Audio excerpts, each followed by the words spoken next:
dientes de cerdo, ¿Qué más? ajos tiernos, ¿Qué más? coliflor, Yau. sofreír la carne con ajo.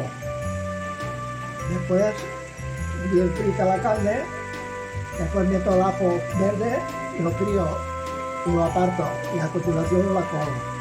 Le pongo un poco de pimiento dulce y a lo medio todo meto el caldo de verduras o caldo normal, como quiera uno. Ya está.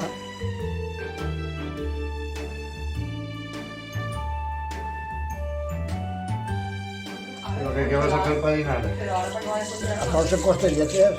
¿Lo que vas a comenzar ahora? Ay, de que vas.